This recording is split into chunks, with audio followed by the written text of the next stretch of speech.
హరిహర వీరమల్లులో పవన్ కళ్యాణ్ చెప్పిన మాట వినకపోవడంతో స్నేహితుడు పెద్ద ప్రమాదంలో చిక్కుకొని బయటపడతాడు. ఆ సందర్భంలో మాట వినాలి అంటూ పాట పాడతాడు పవన్ కళ్యాణ్. సినిమాలో విఎఫ్ఎక్స్ బాగోలేదని, క్లైమాక్స్ బోర్ కొట్టిందని ఎంత చెప్పినా దర్శక నిర్మాతలు మాట వినలేదు. అంతా అయిపోయిన తర్వాత వింటే ఉపయోగమేంటి? సోమవారం నుంచి 10 నిమిషాలు ట్రిమ్డ్ వర్షన్ ని ప్రదర్శిస్తున్నారు. హరిహర వీరమల్లు విఎఫ్ఎక్స్ సాదాసీదాగా కూడా లేవు, నాసిరకంగా ఎబ్బెట్టుగా ఉన్నాయని రివ్యూ రైటర్సే కాదు, చూసిన ప్రతి ఒక్కరూ ముక్తకంఠంతో విమర్శించారు. దీంతో మేకర్స్ స్పందించారన్న మాటే కానీ ఈ ఎఫెక్ట్ సినిమాపై ఓ రేంజ్ లో పడుతుందని ఊహించలేకపోయారు. సినిమా రిలీజ్ అయిన రోజే సాయంత్రం పెట్టిన సక్సెస్ మీట్ లో పవన్ విఎఫ్ఎక్స్ ప్రస్తావన తీసుకొచ్చినా పార్ట్ 2లో జాగ్రత్తలు తీసుకుంటాము అన్నాడే కానీ ఈ నష్టాన్ని అంచనా వేయలేకపోయాడు.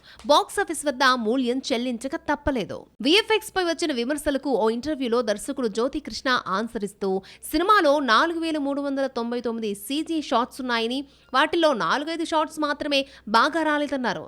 చివరికి ఆ 4-5 వీరమల్లును ముంచాయి. బాగా రాలేదని తెలిసినా పెట్టి తిప్పలు తెచ్చుకున్నారు. సినిమా రిలీజ్ అయిన 5 రోజుల తర్వాత అందరూ చీల్చి చెండాడిన విఎఫ్ఎక్స్ షాట్స్ ను తీసేశారు. ఇప్పటికే పరిస్థితి చేయి దాటిపోవడంతో ట్రిమ్ చేసినా సేవ్ చేయడం కష్టమే. వీరమల్లులో విఎఫ్ఎక్స్ సీన్స్ తో పాటు క్లైమాక్స్ కూడా తప్పు పడుతున్నారు. గాల్లో కంపోజ్ చేసిన ఈ ఫైట్ నిడివిని కూడా తగ్గించారని తెలిసిందే. ప్రస్తుతం థియేటర్స్ లో ఈ ట్రిమ్డ్ వెర్షన్ ని ప్రదర్శిస్తున్నారు. ఇదేదో ప్రీమియర్స్ పడిన వెంటనే చేస్తే మొదటి రోజు యావరేజ్ టాక్ వచ్చే ఛాన్స్ ఉండేది. వీరమల్లుకు మరీ ఇంత డ్యామేజ్ జరిగేది కాదు. ఫస్ట్ హాఫ్ బాగున్నా సెకండ్ హాఫ్ వచ్చేసరికి సీజీ షాట్స్ క్లైమాక్స్ సినిమాను దెబ్బకొట్టాయి. లెంత్ ఎక్కువైంది, తగ్గిస్తే బాగుండేది. రివ్యూస్ లో ఈ మాటే ఎక్కువగా వింటాం. సినిమా రిలీజ్ తర్వాత సాగదీశారు అన్న టాక్ బాగా స్ప్రెడ్ అయితే ట్రిమ్ చేస్తారు. ఇలా నిడివి తగ్గిస్తే సినిమాలు హిట్ అవుతాయా? తగ్గించకపోతే సక్సెస్ కావా? Have a look. Tiger Nageswara Rao first half బాగున్నా సెకండ్ హాఫ్ వచ్చేసరికి సాగదీశారు. సినిమా 2 గంటల 50 నిమిషాలతో రిలీజ్ అయింది. సినిమా నిరాశపరిచింది అన్న టాక్ రివ్యూస్ లో స్ప్రెడ్ అయిపోయింది. దీంతో వెంటనే మేల్కొన్న మేకర్స్ రెండో రోజు నుంచి బోరింగ్ సీన్స్ తీసేసి టైగర్ ను 2 గంటల 37 నిమిషాలకు కుదించారు. టైగర్ నాగేశ్వరరావు ట్రిమ్మింగ్ కలెక్షన్స్ ని పెంచింది. రిలీజ్ అయిన 1-2 రోజుల్లో చూసిన వాళ్ళు సినిమాపై ఫ్లాప్ ముద్ర వేయగా, ట్రిమ్ తర్వాత పండగ సెలవుల్లో సినిమా చూసిన వాళ్ళు పర్వాలేదు అన్నారు. భారతీయుడు 2 3 గంటల లెంగ్త్ తో రిలీజ్ అయితే మొదటి ఆటకే భయంకరమైన టాక్ వచ్చింది. దీంతో 12 నిమిషాల ఆటను కట్ చేసినా అప్పటికే జరగాల్సిన డ్యామేజ్ జరిగిపోయింది. విక్రమ్ కోబ్రా నుంచి 20 నిమిషాల ఆటను తీసేసినా ఫలితం దక్కలేదు. ఇదేదో ముందే జాగ్రత్త పడి తీసిందంతా పెట్టేయకుండా ఆడియన్స్ ఏం కావాలో అదే పెడితే ఈ డిజాస్టర్స్ గుడ్డిలో మెల్లగానైనా బయటపడేవి. Crazy youthful hero Siddhu Jonnalagadda fade out heroine కి లైఫ్ ఇద్దామని డిసైడ్ అయ్యాడు. 2 ఏళ్ల నుంచి ఖాళీగా ఉన్న ఓ భామను ఏరి కోరి తీసుకున్నాడు. టిల్లుతో రొమాన్స్ చేస్తున్న ఆ ముద్దుగుమ్మెవరో చూసిద్దామా? టిల్లు స్క్వేర్ సెట్స్ పై ఉండగానే సిద్ధు తెలుసు కదా అనే సినిమా స్టార్ట్ చేసేశాడు. Costume designer Neeraja Kona director గా ఇంట్రడ్యూస్ అవుతోంది. ఇందులో రాశి ఖన్నా, నిధి శెట్టి సిద్ధుతో రొమాన్స్ చేస్తున్నారు. థ్యాంక్ యూ ఫ్లాప్ తర్వాత 2 ఏళ్లుగా ఆఫర్స్ లేని రాశిని సిద్ధు కరుణించి ఛాన్స్ ఇచ్చాడు. రాశి ఖన్నాకు స్టార్ కాలేకపోయినా స్టార్స్ కి మించిన క్రేజ్ ఉంది. చూడ్డానికి అందంగా ఉంటుంది, యాక్టింగ్ బాగుంటుంది.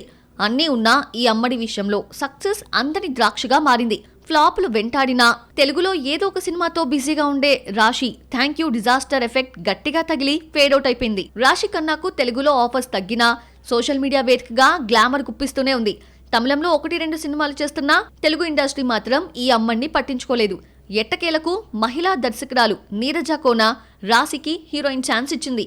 ఫస్ట్ సాంగ్ రిలీజ్ చేస్తే స్టార్ బాయ్ మరోసారి టిల్లు బాయ్ గా మారిపోయి రాశితో రొమాన్స్ మూడ్ లోకి వెళ్లిపోయాడు. తెలుసు కదా నుంచి వచ్చిన ఈ రొమాంటిక్ సాంగ్ ని సిద్ శ్రీరామ్ పాడాడు. తమన్ మ్యూజిక్ ఇవ్వగా కృష్ణకాంత్ రాశారు. సినిమాలో రాశి ఖన్నాతో పాటు మరో హీరోయిన్ గా కేజీఎఫ్ ఫేమ్ నిధి శెట్టి నటిస్తోంది. మహానటిలో జెమినీ గణేశన్ గా నటించిన దుల్కర్ సల్మాన్ మరోసారి సినిమా హీరోగా కనిపిస్తున్నాడు. డిఫరెంట్ మూవీస్ క్యారెక్టర్స్ మాత్రమే సెలెక్ట్ చేసుకుంటూ వరుస హిట్స్ కొడుతున్న దుల్కర్ బర్త్డే సందర్భంగా కొత్త సినిమా కాంతా టీజర్ ని రిలీజ్ చేశారు. కథ, లుక్, బ్యాక్గ్రౌండ్ అంతా ఎలా డిఫరెంట్ గా డిజైన్ చేశారో మీరే చూడండి. దుల్కర్ సల్మాన్ మలయాళ హీరో అంటే ఇక నమ్మడం కష్టమే. యాక్టర్ గా వంకపెట్టలేం. ఇక తెలుగులో తన పాత్రకు తనే డబ్బింగ్ చెప్పేస్తున్నాడు. ప్రస్తుతం టాలీవుడ్ లో తప్ప మాతృభాషలో కూడా నటించడం లేదు. తెలుగులో భారీ వసూళ్లు రాబడుతూ క్రేజీ స్టార్ అయిపోయాడు. దుల్కర్ మలబారు తీరంలో కంటే హైదరాబాద్ లోనే ఎక్కువగా ఉంటున్నాడు. తెలుగు సినిమా తప్ప మరొకటి చేయటం లేదు. మహానటి, సీతారామం, లక్కీ భాస్కర్ తో దుల్కర్ హ్యాట్రిక్ కొట్టాడు. దుల్కర్ మూవీ వస్తోందంటే బావుంటుందన్నంతగా నమ్మకాన్ని కలిగించాడు. లేటెస్ట్ మూవీ కాంతా టీజర్ చూస్తుంటే మరోసారి డిఫరెంట్ కాన్సెప్ట్ తో వస్తున్నాడనిపిస్తోంది. కాంతా టీజర్ చూస్తుంటే 50-60వ దశకంలో తమిళంలో జరిగిన ఓ యథార్థ సంఘటన ఆధారంగా ఈ పీరియాడిక్ మూవీ రూపొందించారు. మంచి స్నేహితుల్లా ఉండే హీరో డైరెక్టర్ విరోధుల్లా మారినట్టు టీజర్లో చూపించాడు దర్శకుడు సెల్వమణి సెల్వరాజ్. డైరెక్టర్గా సముద్రఖని ఇంపార్టెంట్ రోల్ పోషించాడు. భాగ్యశ్రీ బోర్సే దుల్కర్తో జతకట్టింది. దుల్కర్ బర్త్డే సందర్భంగా తెలుగులో నటిస్తున్న మరో సినిమా ఆకాశంలో ఒక తార గ్లింప్స్ ను రిలీజ్ చేశారు. దుల్కర్ ను మహానటితో తెలుగు ఇండస్ట్రీకి పరిచయం చేసి సీతారామంతో క్రేజ్ తీసుకొచ్చిన స్వప్న సినిమా బ్యానర్ ఈ మూవీ నిర్మిస్తోంది. పవన్ సాథినేని దర్శకత్వంలో రూపొందుతోన్న ఈ చిత్రానికి జీవి ప్రకాష్ మ్యూజిక్ ఇస్తున్నారు. అనిల్ రావిపూడి సినిమా కోసం చిరంజీవి స్టూడెంట్లా మారిపోయాడు.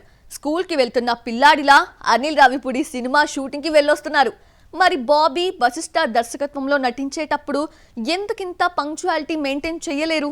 చూద్దామా? చిరంజీవి అనిల్ రావిపూడి సినిమా సెట్స్ పైకి రావడం ఆలస్యం. ఇప్పటికే 3 స్కెడ్యూల్స్ పూర్తి చేసుకున్నాయి. 2026 సంక్రాంతికి ఎట్టి పరిస్థితుల్లో రిలీజ్ చేయాలన్న పట్టుదలతో డేట్స్ ఇచ్చేస్తున్నాడు. మరి బాబీ దర్శకత్వంలో వచ్చిన వాల్తేరు వీరయ్య షూటింగ్ బ్రేక్స్ తో ఎందుకు నడిచింది? వశిష్ఠ దర్శకత్వంలో నటిస్తున్న విశ్వంభర సంక్రాంతికి రిలీజ్ కావాల్సి ఉన్నా ఇంకా షూటింగ్ ఎందుకు పూర్తి కాలేదు అన్న ప్రశ్నలు మొదలయ్యాయి. అనిల్ రావిపూడి ఫెయిల్యూర్ లేని దర్శకుడు. సంక్రాంతికి వస్తున్నాంతో 300 కోట్ల మార్క్ దాటాడు. అనిల్ డైరెక్షన్ లో నటిస్తే సేఫ్ గేమ్ ఆడినట్టే లెక్క. ఈ లెక్కలన్నీ వేసుకున్న చిరంజీవి అనిల్ మూవీని యుద్ధ మేఘాల మీద సెట్స్ పైకి తీసుకొచ్చేశాడు. చిరంజీవితో సినిమాను ఒప్పించడం అంటే చాలా కష్టమంటారు. ఒక పట్టాన ఓకే కాదు. ఒకవేళ ఓకే అయినా బ్రేకులు లేకుండా షూటింగ్ జరగదు. మధ్య మధ్యలో స్క్రిప్ట్ ఇంప్రొవైజింగ్ కోసం షూటింగ్ ఆపేస్తారు. వాల్తేరు వీరయ్య, విశ్వంభర విషయంలో ఇవన్నీ జరిగాయి. కానీ అనిల్ దర్శకత్వంలో వీటికి చోటు లేకుండా సాఫీగా సాగిపోవడం ఫిల్మ్ వర్గాలకే షాక్ ఇస్తోంది. Anil Ravipudi block buster director కావడంతో చిరంజీవి జోక్యం చేసుకునే అవకాశం రాలేదా? సక్సెస్ఫుల్ డైరెక్టర్ ఏది చెప్తే అది వినాలన్న కాన్సెప్ట్ తో చిరంజీవి వర్క్ చేస్తున్నారా? అనిల్ విషయంలో మెగాస్టార్ మారిపోయారు. అయితే ఈ బంపర్ ఆఫర్ అనిల్ కి మాత్రమే.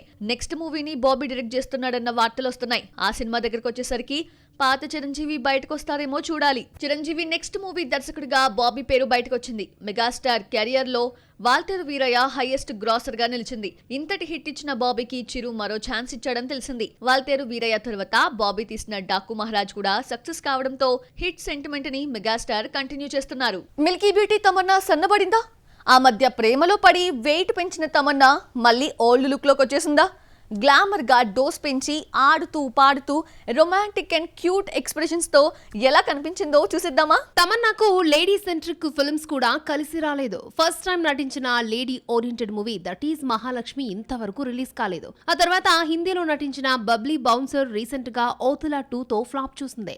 చేతిలో తెలుగు సినిమా ఒక్కటి లేకపోయినా ఈ అమ్మడి క్రేజ్ ఏమాత్రం తగ్గలేదు. హిందీలో మాత్రం బిజీగా ఉంది. విజయ్ వర్మతో బ్రేకప్ తర్వాత తమన్నా సన్నబడింది. మొన్నటి వరకు విజయ్ వర్మ లేకుండా బయటకు రాని తమన్నా ఇప్పుడు ఎక్కడికి వెళ్ళినా సోలో పర్ఫార్మెన్సే. డేటింగ్ లో ఉన్న టైంలో బొద్దుగా కనిపించిన మిల్కీ మళ్ళీ నాజుగ్గా మారింది. రీసెంట్ గా ఓ ఫ్యాషన్ ఈవెంట్ లో కళ్ళు చెదిరే డిజైనర్ వేర్ లో గ్లామ్లెస్ గా కనిపించింది తమన్నా.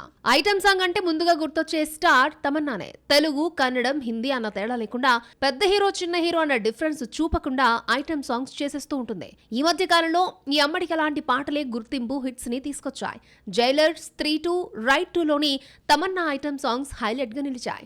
రాజాసాబ్ లో ఐటమ్ గర్ల్ గా ఈ అమ్మడి పేరే వినిపిస్తోంది. ప్రభాస్ తమన్నా కాంబోలో ఇప్పటికే 3 సినిమాలు వచ్చాయి. రెబల్ తో జతగట్టిన ఈ జంట బాహుబలి 2 తో కంటిన్యూ అయింది. 3 సార్లు డార్లింగ్ పక్కన హీరోయిన్ గా నటించిన మిల్కీ బ్యూటీ 4వసారి ఐటమ్ గర్ల్ గా చిందులేనుందట.